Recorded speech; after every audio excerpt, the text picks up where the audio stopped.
Telah hadir bersama kita Bapak Idam Holik, anggota KPU Republik Indonesia, yang akan menyampaikan mengenai pandangan beliau dan juga kebijakan KPU terkait dengan penyelenggaraan dan demokrasi. Bagaimana berkenaan dengan partisipasi? Partisipasi itu jantungnya demokrasi, intinya demokrasi. Tidak dikatakan sebuah sistem itu demokratis kalau tidak ada partisipasi.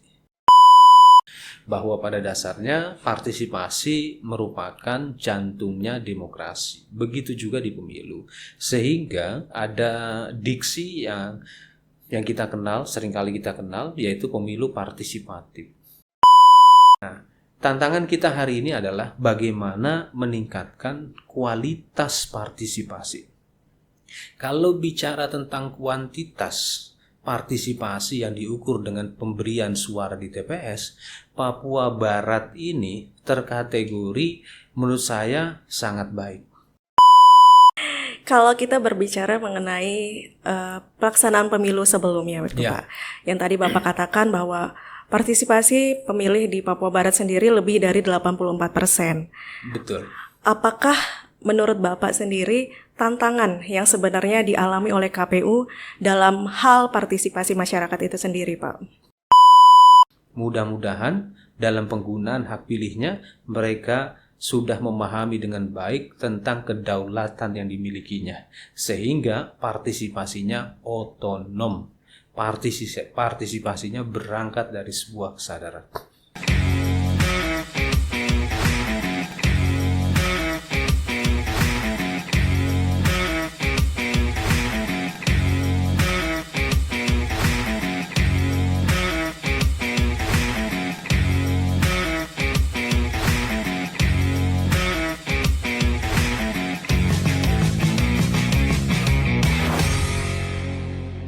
Pada episode kali ini kita akan membahas mengenai topik partisipasi masyarakat dalam pemilihan umum sebagai aspek fundamental dalam penyelenggaraan pemilu dan juga demokrasi di Indonesia. Telah hadir bersama kita Bapak Idam Holik, anggota KPU Republik Indonesia, yang akan menyampaikan mengenai pandangan beliau dan juga kebijakan KPU terkait dengan penyelenggaraan dan demokrasi. Terima kasih kami sampaikan kembali Bapak telah hadir bersama kami di podcast kali ini.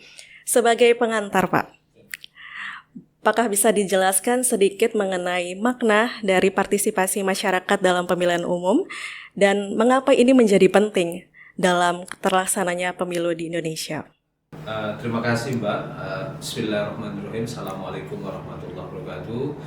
Salam sejahtera. Senang rasanya pada kesempatan ini saya bisa hadir atau mengunjungi studio podcastnya KPU Provinsi Papua Barat. Informasinya ini baru ya? Iya Bapak. Jadi saya istimewa dong bisa bergabung ke podcast ini. Ya, berkenaan dengan pertanyaan tadi, ya, bagaimana berkenaan dengan partisipasi? Partisipasi itu jantungnya demokrasi, intinya demokrasi. Tidak dikatakan sebuah sistem itu demokratis kalau tidak ada partisipasi. Tidak dikatakan pemilu itu baik kalau tidak ada partisipasi. Secara prosedural, pemerintahan Orde Baru itu menyelenggarakan pemilu. Ya. Pemilu dari 1972 sampai terakhir 1997. Orde Baru dikritik karena membatasi partisipasi. Begitu juga di pemilu, katanya demikian. Ini sebuah ilustrasi saja ya, bahwa pada dasarnya partisipasi merupakan jantungnya demokrasi. Begitu juga di pemilu. Sehingga ada diksi yang kita kenal, seringkali kita kenal, yaitu pemilu partisipatif. Ya, kenapa harus ada diksi pemilu partisipatif? Ingin menegaskan bahwa sebaiknya pemilu itu diikuti oleh pihak-pihak terkait. Nah, pihak-pihak terkait ini apa? Tidak hanya partai politik, tapi juga rakyat. Dalam hal ini pemilih. Dalam hal ini juga para stakeholder. Itulah tentang pentingnya partisipasi. Partisipasi yang seperti apa yang sebenarnya baik? Ya, Samuel F. Huntington itu pernah menulis sebuah artikel. Ini artikel lama sekali ya, tahun 70-an kalau tidak salah. Judulnya Political Decay. Diterjemahkan pembusukan politik. Di dalam artikel tersebut beliau menjelaskan ada dua jenis partisipasi. Ada partisipasi otonom atau autonomous participation, ada yang namanya mobilized participation atau partisipasi yang digerakkan. Dalam artikel tersebut Samuel F. Huntington itu mengatakan bahwa demokrasi yang baik itu adalah demokrasi dengan partisipasi yang otonom. Partisipasi yang berangkat dari kesadaran individual warga negara. Mengapa dua terminologi partisipasi ini perlu saya kemukakan pada kesempatan ini? Karena partisipasi di dalam penyelenggaraan pemilu, khususnya dalam pemberian suara, masih diwarnai isu berkenaan dengan politik uang. Dalam perspektif teoritis, ya, politik uang ini menggerakkan, maka masuk dalam kategori partisipasi yang digerakkan atau mobilized participation. Nah, mobilized participation ini ada satu hal yang paling esensial yang dimiliki warga negara, yaitu kehilangan kedaulatan. Sehingga dalam penyelenggaraan pemilu, kenapa Undang-Undang Pemilu memerintahkan kepada penyelenggara pemilu, khususnya kepada KPU beserta jajaran, dalam hal ini KPU Provinsi Papua Barat, harus melakukan sosialisasi dan pendidikan pemilih. Karena pemilihnya harus berdaulat.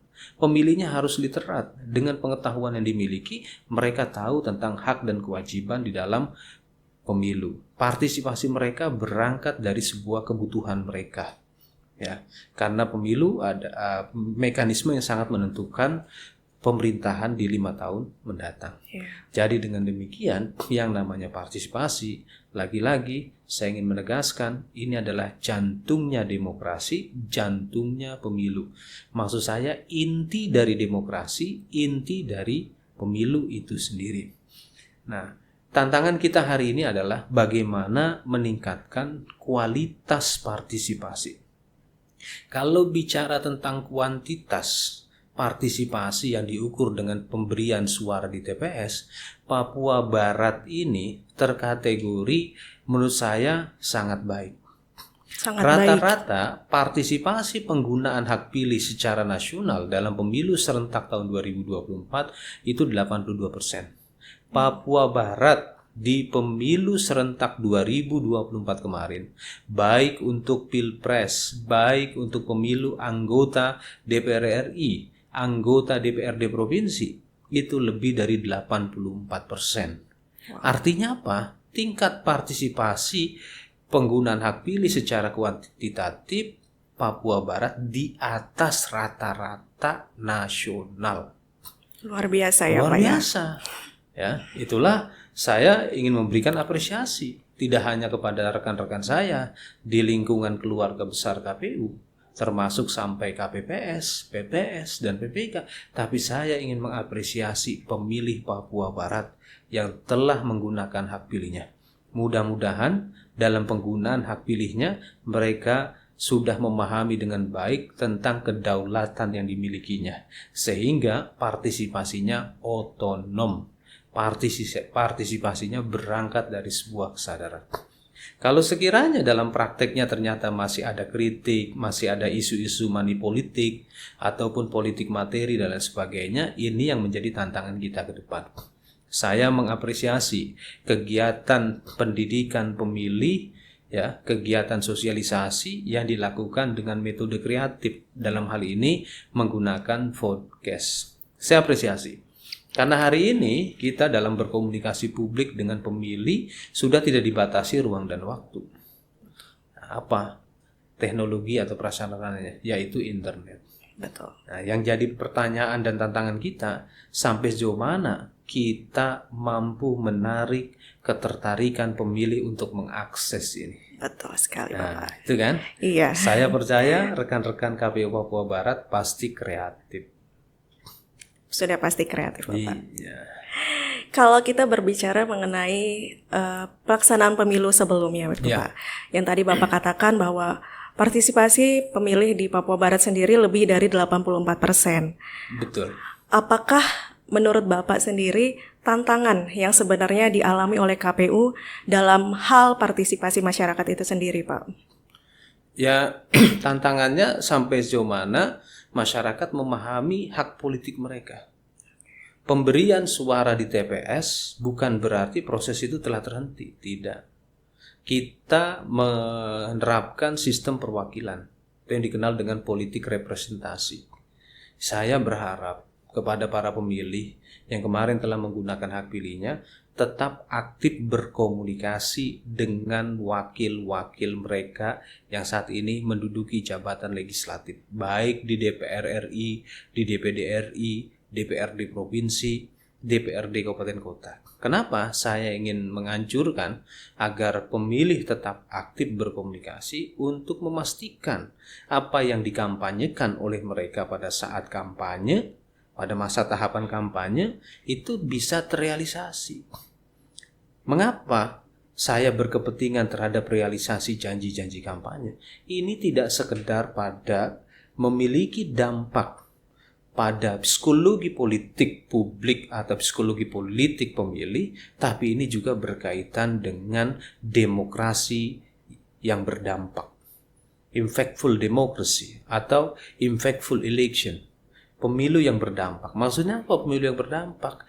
Pemilu ini dalam perspektif teori kontrak sosial, ini adalah mekanisme kontrak sosial yang dimana seorang calon menyampaikan gagasannya, lalu pemilih meresponnya. Ya, disitulah terjadi kontrak sosial. Ya, kalau saya terpilih menjadi seorang anggota legislatif, maka saya akan perjuangkan kepentingan-kepentingan politik dan kepentingan-kepentingan pembangunan di wilayah ini, di dapil ini. Ya. Itu kan janji mereka pada saat mereka melakukan kampanye, dan itu harus dipastikan itu terrealisasi. Ya. Nah, kalau hal tersebut tidak terrealisasi, maka nanti dampaknya pemilih akan merasa tidak puas. Ya, saya pernah mengkaji pemikirannya Profesor Liz Marsman. Ini seorang profesor dari Inggris dalam bidang marketing politik yang pemikiran beliau ini seringkali dipahami tidak tepat oleh sebagian besar para kandidat.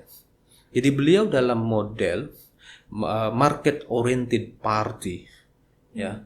Jadi partai yang berorientasi pada pasar itu ternyata tidak terhenti pada yang namanya pemberian suara.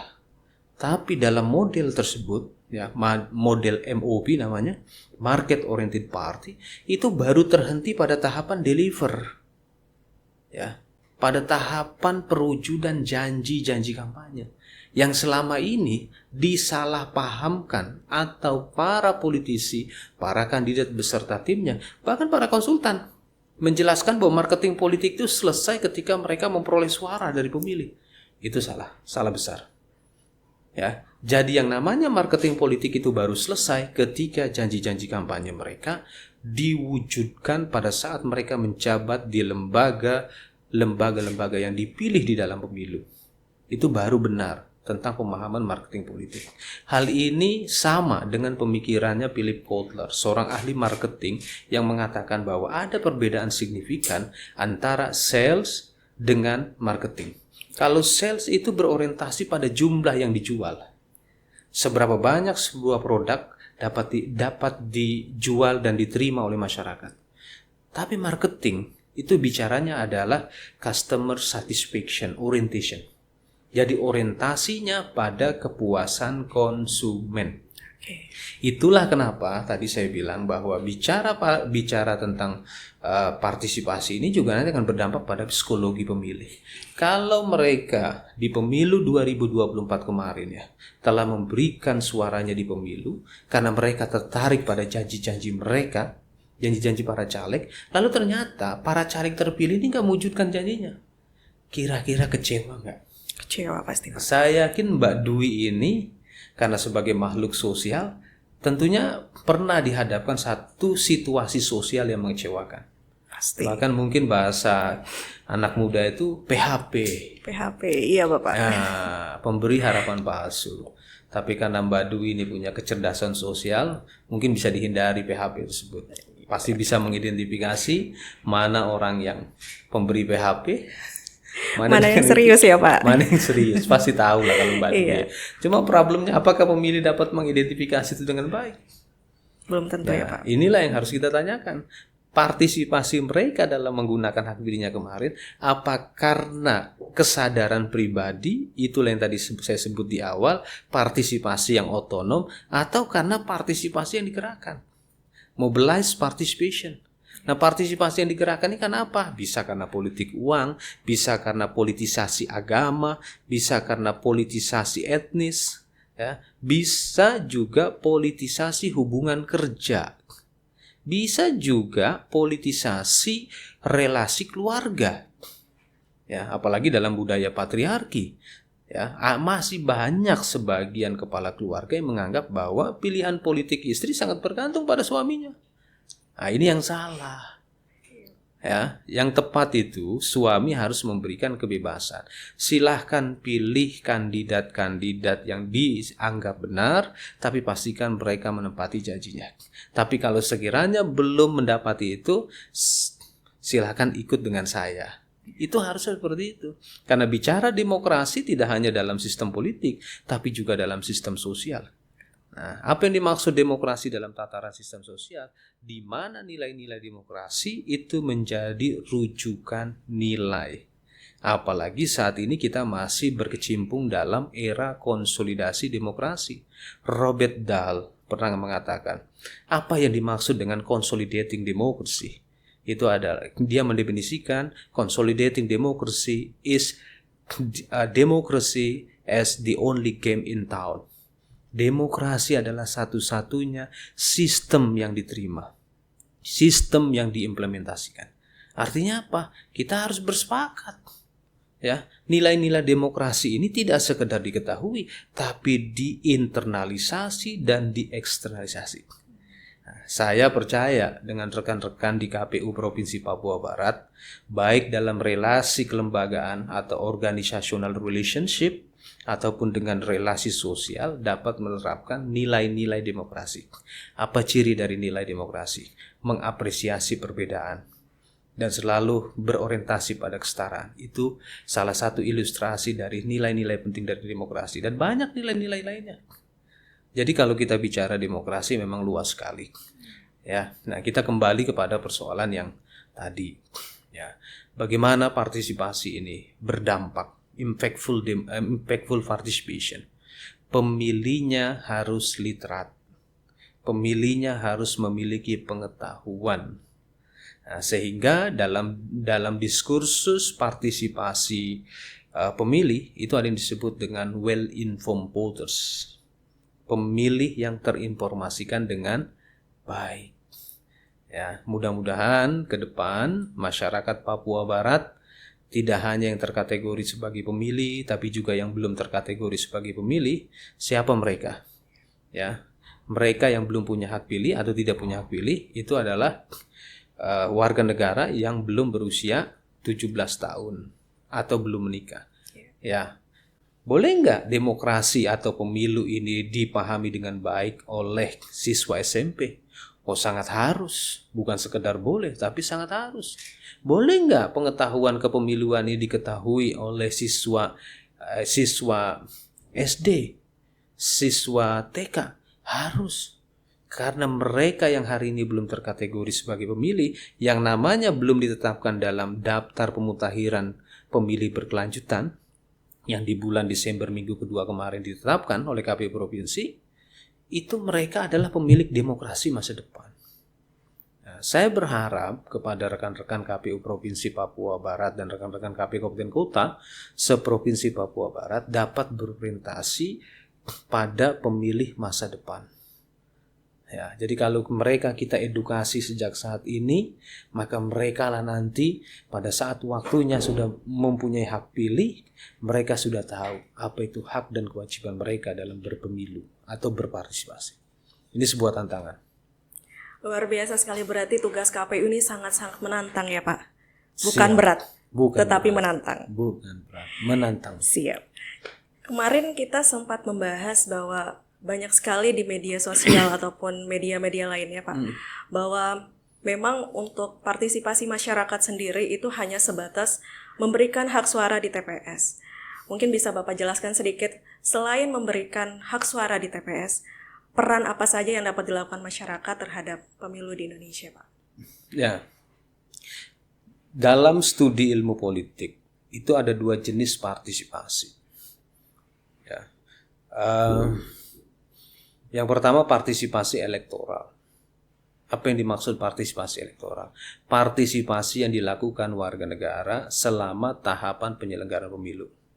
Ya, International IDEA, sebuah NGO internasional, mengklasifikasikan tahapan pemilu menjadi 3. Ya, ada yang namanya pra tahapan pemilu, pre-election stage, ya, atau pre-electoral stage. Yang kedua, electoral stage, tahapan pemilu itu sendiri. Yang ketiga, post-electoral stage. Ya, ini menurut International IDEA. Itu yang disebut dengan partisipasi elektoral. Ya, yang kedua, partisipasi non-elektoral. Partisipasi yang dilakukan warga negara di luar tahapan kepemiluan. Contohnya apa? Berkomunikasi dengan para pejabat terpilih yang mereka telah berikan hak suaranya, ya, atau siapapun yang sekiranya terkategori sebagai pemilih, mereka bisa berkomunikasi dengan dia. Itulah yang disebut dengan partisipasi non-elektoral. Menyampaikan masukan konstruktif terhadap para legislator itu juga partisipasi. Nah, jadi dengan demikian, kalau kita bicara tentang partisipasi itu, kita harus bisa melihatnya secara komprehensif, bahwa partisipasi inilah yang akan menentukan kualitas demokrasi. Berarti untuk meningkatkan kualitas dari penyelenggaraan pemilu itu sendiri memang menjadi intinya adalah partisipasi masyarakat, ya Pak? Nah, tadi ada pertanyaan yang belum saya jawab.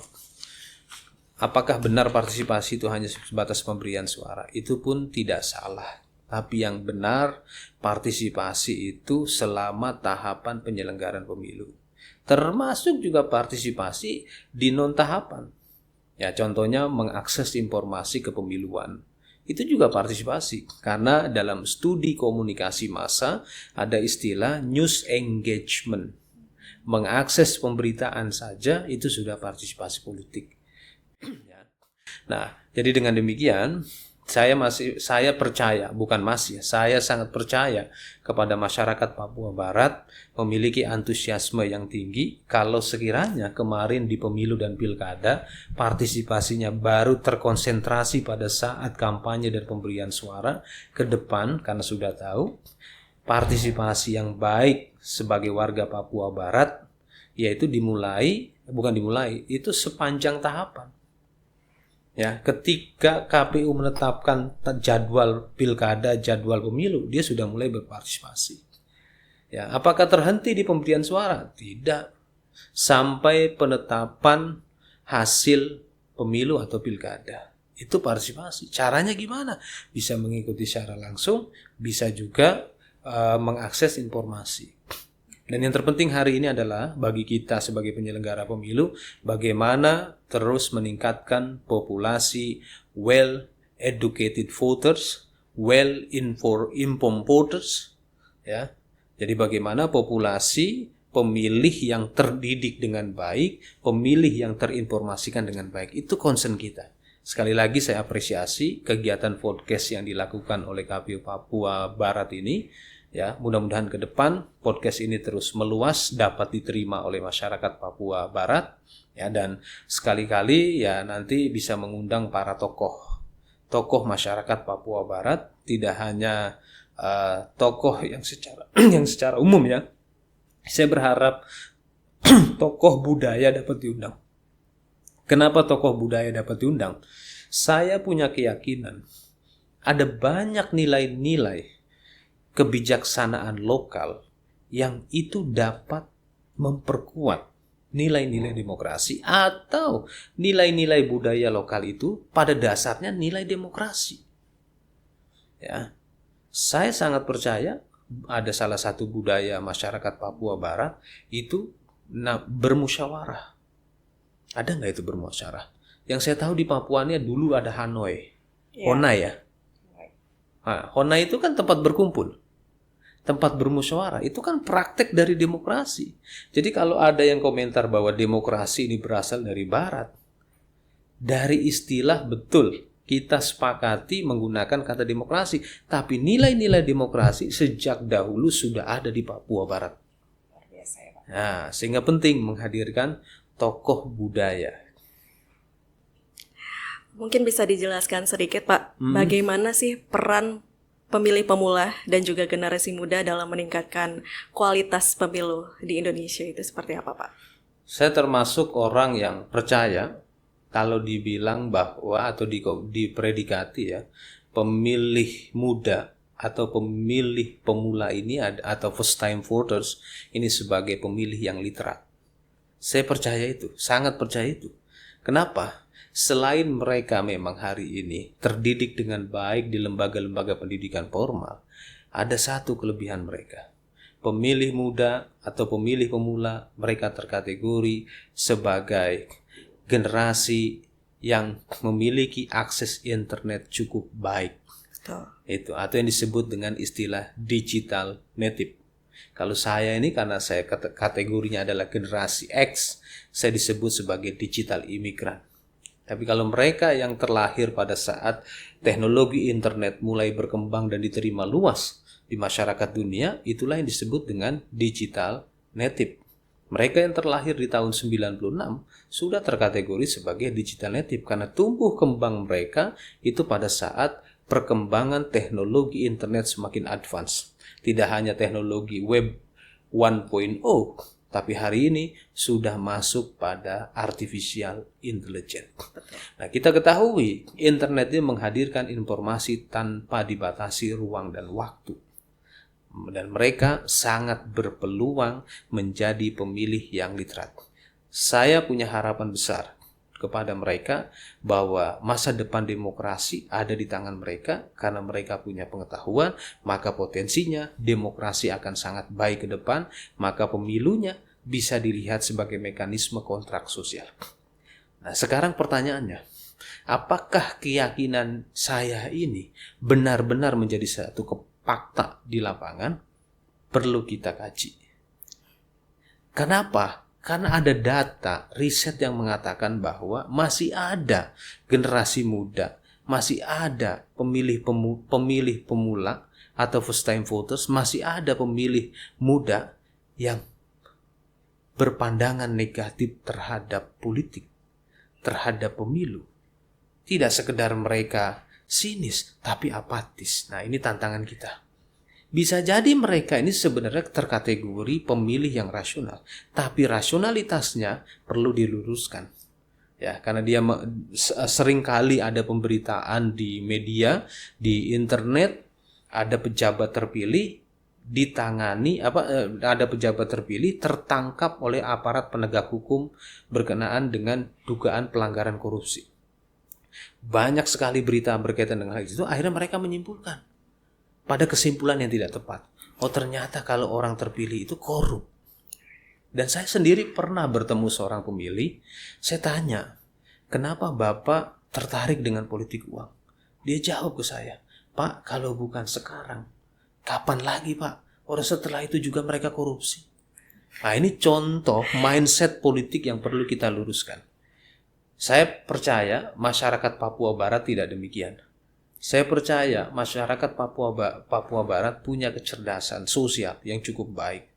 Yang apabila kita pantik dengan cara berpikir politik yang benar, apabila kita berikan informasi yang benar berkaitan dengan bagaimana menjadi seorang pemilih yang baik, bagaimana menjadi seorang pemilih yang etis, saya yakin mereka sangat mudah menjadi pemilih yang baik. Ya, ini sebuah tantangan buat kita. Saya berharap ke depan kegiatan sosialisasi pendidikan pemilih ataupun sosialisasi dapat bersama-sama mereka, berkolaborasi dengan mereka, karena mereka adalah digital native, mereka yang aktif menggunakan internet. Berdasarkan data yang terpublikasi oleh We Are Social, sebuah lembaga riset untuk penggunaan akses internet, rata-rata penggunaan internet masyarakat Indonesia itu lebih dari 7 jam. Rata-rata mengakses media sosial, khususnya Messenger, secara akumulatif rata-rata 4 jam 30 menit. Sehingga seringkali saya melihat secara langsung bagaimana orang Indonesia itu kalau handphonenya tertinggal itu ada sesuatu yang hilang. Betul. Ya. Dahulu mungkin dompet. Kalau dompet tertinggal dia akan cari. Kalau sekarang nggak penting karena semuanya udah di handphone. Betul, Pak. Itulah yang kita kenal dengan istilah digital wallet sekarang. Dompet digital. Jadi kalau handphonenya hilang pasti ada sesuatu yang hilang. Panik ya, Pak. Nah, panik. Kayaknya dari ekspresi Mbak Dwi ini kayaknya pernah mengalami nih. Ya kan? Nah, ini kan artinya ada sebuah peluang. Kalau kita menggunakan perspektif analisis SWOT, ada opportunity. Yang di situ kita bisa masuk. Kuncinya apa? Kreativitas dalam desain komunikasi publik. Saya percaya KPU Papua Barat ya dengan saya melihat langsung studio podcast ini punya potensi kreatif yang luar biasa. Ya, semoga saja ke depannya semakin bagus ya, Pak. Ya. Program kami ini. Oke, mungkin bisa dijelaskan sedikit lagi, Pak. Apa saja sih inovasi dan juga strategi yang telah KPU lakukan dalam hal meningkatkan partisipasi masyarakat untuk pemilu yang akan datang? Ya kalau bicara tentang KPU, maka kita akan bicara KPU sampai kabupaten kota. Karena dalam Undang-Undang Dasar pasal 22 ayat 5 dinyatakan KPU bersifat nasional. Ya. Jadi dengan demikian kita harus lihat secara holistik apa saja yang sudah dilakukan banyak sekali. Di era komunikasi digital, lagi-lagi saya ingin menegaskan harus ada kreativitas. Ketika kita menggunakan teknologi internet sebagai saluran komunikasi, itu pun satu bukti nyata bagaimana kita beradaptasi dengan disrupsi digital. Hampir semua rekan-rekan KPU Kabupaten Kota se-Indonesia sudah punya sarana podcast. Itu salah satu kebijakan KPU RI. Ya, kemarin juga pada saat penyelenggaraan pemilu, ya, KPU RI meluncurkan film. Nah, kenapa KPU menggunakan sarana film sebagai sarana media sosialisasi? Karena film adalah salah satu media komunikasi massa. Yang hal tersebut bisa memiliki efek yang cukup besar kepada para pemilih. Ya, dan ada banyak kegiatan-kegiatan lainnya berkenaan dengan kegiatan sosialisasi dan pendidikan pemilih. Baik, mungkin bisa dijelaskan sedikit Pak, bagaimana KPU bisa memastikan bahwa kelompok rentan, kelompok seperti penyandang disabilitas, kemudian masyarakat yang berada di wilayah terpencil dapat menggunakan partisipasi pemilihnya dengan optimal gitu Pak. Ya, KPU punya moto KPU melayani. Kalau dalam perspektif studi ilmu manajemen, itu kategorinya manajemen dalam tataran postmodern. Jadi tidak berorientasi pada produk, tapi berorientasi pada service. Dan menurut saya ini satu langkah yang luar biasa, ya, bagaimana KPU berorientasi pada melayani. Ya, sehingga kalau dalam foto rekan-rekan di daerah hampir semuanya itu pasti KPU melayani, refleks gitu kan. Nah, jadi berkaitan dengan pemilih rentan, ya, itu salah satu fokus kami. Vulnerable voters is our orientation. Ya, kenapa itu harus menjadi salah satu orientasi kami? Karena ini berkaitan dengan inklusivitas elektoral. Melayani pemilih rentan itu menjadi indikator dari inklusivitas elektoral. Misalnya, sampai sejauh mana kita melayani rekan-rekan pemilih disabilitas? Nah, itu kan indikator inklusivitas elektoral. Sampai sejauh mana kami melayani pemilih ibu hamil, pemilih lansia dan sebagainya. Nah, pelayanan ini yang sangat terasa adalah pada saat pemberian suara di TPS. KPU RI punya kebijakan, ada yang namanya TPS Akses. Apa yang dimaksud dengan TPS Akses? Tempat pemungutan suara yang mudah diakses disabilitas, yang mudah diakses oleh lansia, yang mudah diakses oleh ibu hamil. Nah, sehingga dalam penentuan lokasi TPS, kami selalu mengingatkan, pastikan jalan menuju TPS tersebut itu baik, mudah diakses, mudah dilalui. Ya, jangan pilih daerah berbukit. Ya, karena sudah pasti sulit orang untuk datang ke sana. Tapi kalau memang tidak ada tempat lain, pastikan tetap melayani mereka dengan cara misalnya kalau mereka di bawah, mereka dijemput ke atas. Itu dari sisi akses menuju TPS. Bagaimana pada saat di dalam TPS? Ya, contohnya saja dalam kebijakan kami mengenai tata letak pemungutan suara di dalam tata letak TPS, di dalamnya itu ada yang namanya barisan kursi. Kami minta kepada KPPS dapat menulis kursi prioritas. Priority sheet, ya. Kenapa harus ada kursi prioritas? Agar orang tahu bahwa mereka lah yang didahulukan. Kalau ada lansia datang, ya, walaupun antriannya mungkin ke-20, ya, ketika TPS belum dimulai, ya, dalam antrian ke-20, tapi setelah pembukaan pemungutan suara dan selanjutnya, mereka harus didahulukan. Itu fungsi dari kursi prioritas. Bahkan kami meminta kepada KPPS agar ada ruang laktasi di luar ruang TPS. Oh, luar biasa ya Pak. Iya, karena kebutuhan laktasi seorang bayi atau balita itu nggak bisa ditunda. Betul. Maka itu harus difasilitasi. Cuma memang sayangnya ada KPPS yang melaksanakan dengan baik dan ada juga KPPS yang permisif. Dengan alasan rumah tetangga yang dekat dengan TPS bisa digunakan. Seperti itu. Terus selanjutnya, kami minta kepada rekan-rekan KPPS pelajari kemampuan komunikasi disabilitas, khususnya bahasa isyarat. Ya, karena di setiap TPS berpotensi ada pemilih disabilitas. Maka rekan-rekan KPPS kami harapkan dapat berkomunikasi dengan bahasa isyarat. Selanjutnya bagaimana dari sisi surat suara? Ya, surat suaranya sebagian sudah menggunakan template berhuruf braille. Ya, walaupun belum semuanya.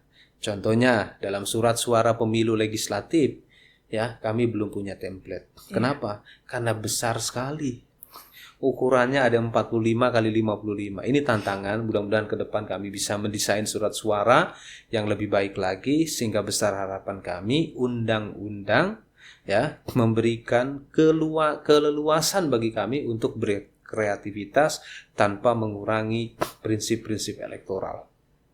Kenapa kami berharap pembentuk undang-undang dapat memberikan ruang yang lebih luas bagi KPU berkreativitas dalam desain surat suara? Karena seringkali kami dikritik, kok surat suaranya sebesar koran cetak? Iya Pak, iya. Itu yang seringkali pemilih mengalami kesulitan, apalagi pemilih yang konsentrasinya rendah. Kalau sudah baca huruf teksnya banyak itu udah pusing ya Pak? Pusing. Ya, ini juga harus perhatian. Mereka yang pusing ini ketika melihat surat suara itu kategorinya sudah pemilih rentan, karena berpotensi mereka menggunakan hak suaranya akan mengalami kesalahan. Karena ada orang kalau lihat teks banyak itu udah males ya Pak mungkin ya. Iya, terdistrak perhatiannya. Distrik duluan. Itu. Nah, itu juga bagian penting. Ya. Dan kami juga mendesain tempat pemberian suara, dalam hal ini bilik suara, itu sudah bilik akses. Ya. Dan juga ada asistensi apabila memang dibutuhkan oleh pemilih rentan, petugas KPPS bisa membantu. Ya, dengan prinsip utama dapat menjaga kerahasiaan. Intinya, pemilih rentan itu menjadi orientasi pelayanan KPU. Ya, seperti itu. Ya. Mungkin kita bergeser ke topik yang lain, Pak. Ya. Untuk tokoh masyarakat, tokoh agama, dan juga masyarakat organisasi itu, bagaimana sih Pak peran masing-masing tersebut dalam meningkatkan partisipasi pemilih itu sendiri, Pak? Ya. Dalam undang-undang kemasyarakatan atau organisasi kemasyarakatan tepatnya, ya, itu di dalam undang-undang tersebut organisasi kemasyarakatan wajib melakukan pendidikan politik. Ya, apalagi kalau kita bicara undang-undang partai politik. Nah, undang-undang ormas saja jelas, undang-undang kepemudaan juga ada. Artinya apa? Pendidikan politik kewarganegaraan, pendidikan politik di dalam pemilu itu merupakan tanggung jawab konstitusionalitas kita. Kok bisa pendidikan pemilih di dalam pemilu tanggung jawab konstitusional? Paragraf keempat jelas, mencerdaskan kehidupan bangsa. Ya, itulah yang sering saya bilang bahwa literasi is our constitutional responsibility. literasi adalah tanggung jawab konstitusional kita. Jadi siapapun ya sebagai warga negara ketika memiliki pengetahuan yang layak diberikan kepada yang lain, maka itu wajib diberikan. Informasi pengetahuan yang tepat berkaitan dengan kepemiluan ya wajib diberikan karena itu tanggung jawab bersama. Sehingga bicara tentang sosialisasi, pendidikan pemilih, betul KPU memang diwajibkan, tapi lembaga-lembaga lain juga diwajibkan oleh negara. Artinya apa? Ini kewajiban bersama. Bukan hanya KPU, tapi dalam prakteknya setelah pemilu KPU lah yang seringkali disalahkan. Ya, saya baca beberapa berita ketika tingkat partisipasi di Papua Barat antara pemilu serentak 2024 dengan pilkada serentak 2024 itu kan terjadi kesenjangan yang cukup signifikan, sekitar 6%. Kesenjangan dari sisi angka statistik dari lebih dari 84% menjadi lebih dari 78% rata-rata se-Papua Barat. Di media itu KPU-nya dikritik. Ya tentunya KPU sebagai lembaga penyelenggara pemilu nggak boleh marah, nggak boleh menyangkal, nggak boleh. Kita harus menjadikan kritik itu sebagai early warning system. Tapi menjadi bijak, kita semua harus refleksi diri. Dalam analogi marketing politik, seorang kandidat, pasangan calon itu adalah produk politik dan pemilih itu dilihat sebagai konsumen. Nah, kenapa konsumen tidak bisa mengakses atau membeli sebuah produk? Kan sebuah pertanyaan. Kenapa seorang pemilih tidak mau memilih kandidat? Lah, sekarang apakah ada nggak kewenangan KPU memaksa pemilih untuk datang ke TPS? Tidak. Kenapa? Memilih adalah hak. Voting is right.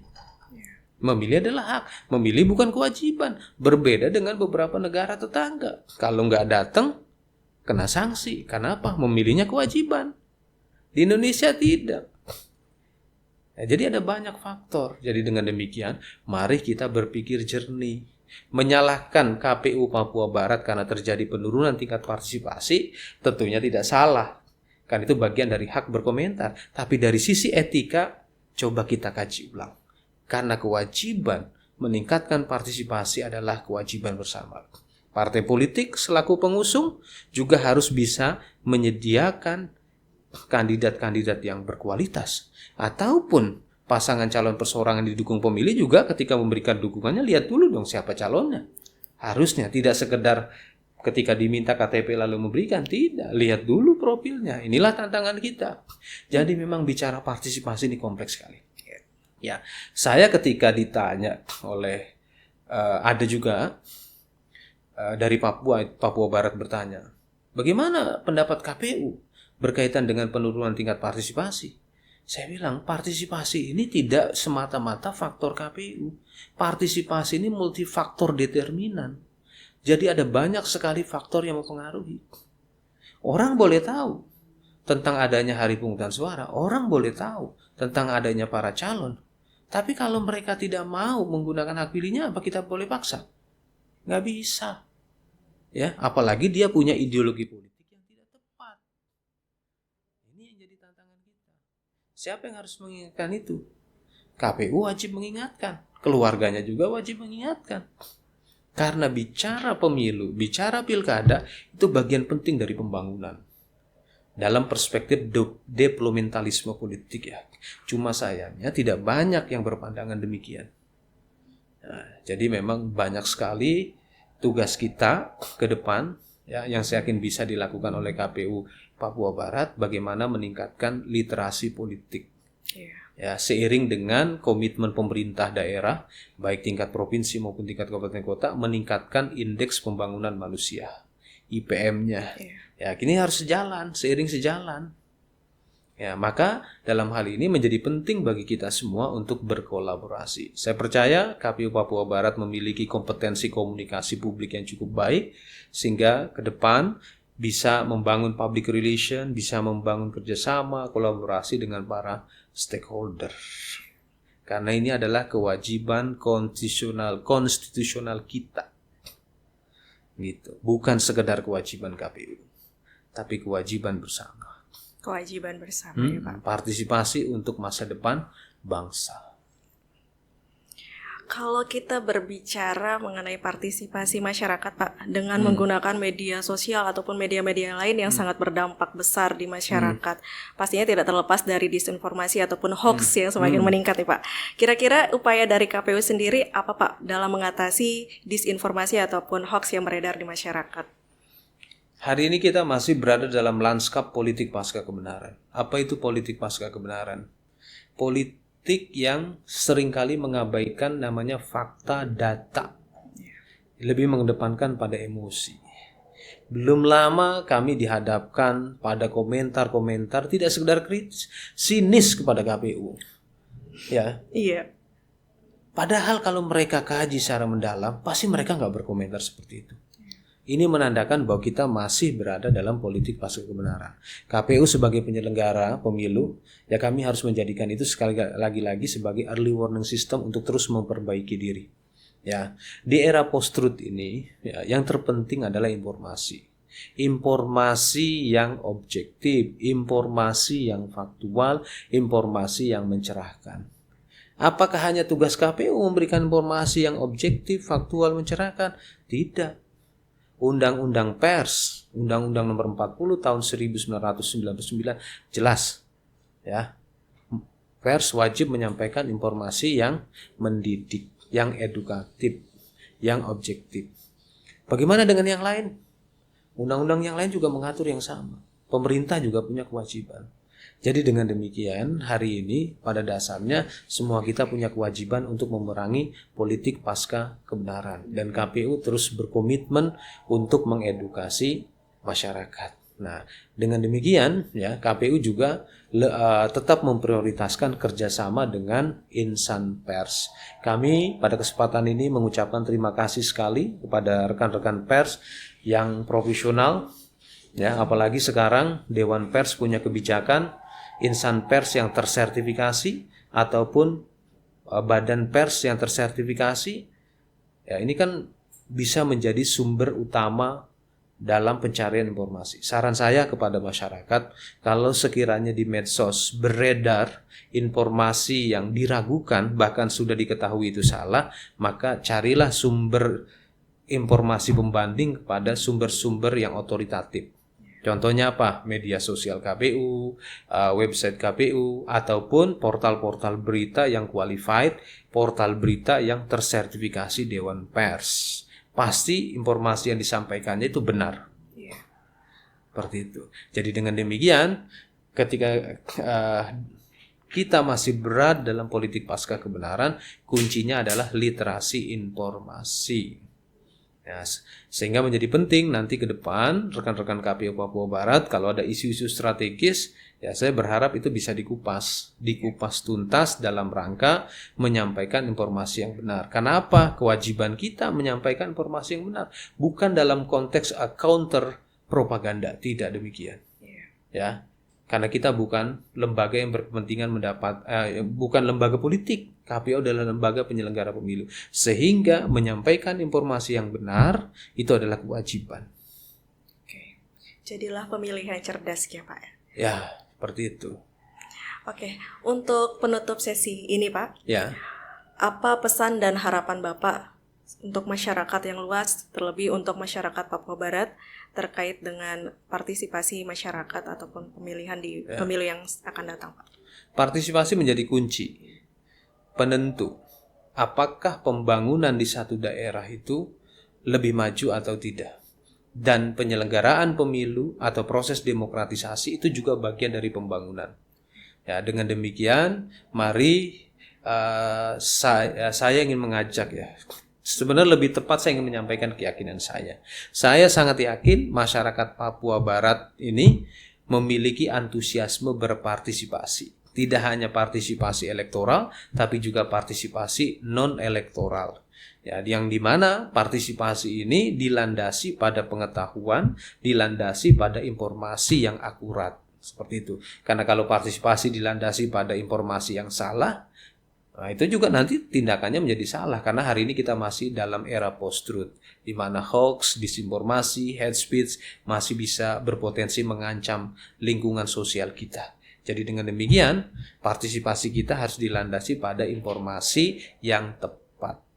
Dan saya percaya sekali kepada KPU Provinsi Papua Barat beserta rekan-rekan KPU Kabupaten Kota, ya, dan secara umum KPU se-Indonesia lah di daerah pasti bisa mengembangkan populasi pemilih yang berpengetahuan baik, well educated voters, dan pemilih yang berinformasi baik atau well informed voters, karena itu kuncinya. Ya, kuncinya itu. Kalau itu bisa dikembangkan, maka insya Allah demokrasi kita akan naik satu tingkat, yaitu ke tahap pematangan demokrasi. Dalam proses demokratisasi itu ada 3 tahapan, ada transisi, ada konsolidasi, ada pematangan demokrasi. Dan saat ini kita masih dalam tahap konsolidasi demokrasi, tapi kalau masyarakat Indonesia, khususnya masyarakat Papua Barat, itu memiliki literasi yang cukup, maka insya Allah pematangan demokrasi akan lebih cepat kita raih. Baik, terima kasih Bapak Idam Holik, anggota KPU Republik Indonesia atas pemaparan yang sangat informatif dan juga bermanfaat untuk kita semua.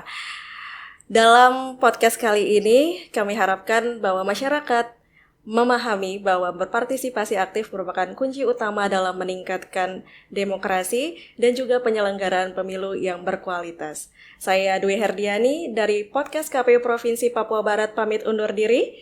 Wassalamualaikum warahmatullahi wabarakatuh. Salam demokrasi, salam KPU melayani. Jangan lupa like, comment, and subscribe podcast KPU Papua Barat di kanal YouTube KPU Provinsi Papua Barat. Terima kasih, Pak. Terima kasih, Mbak.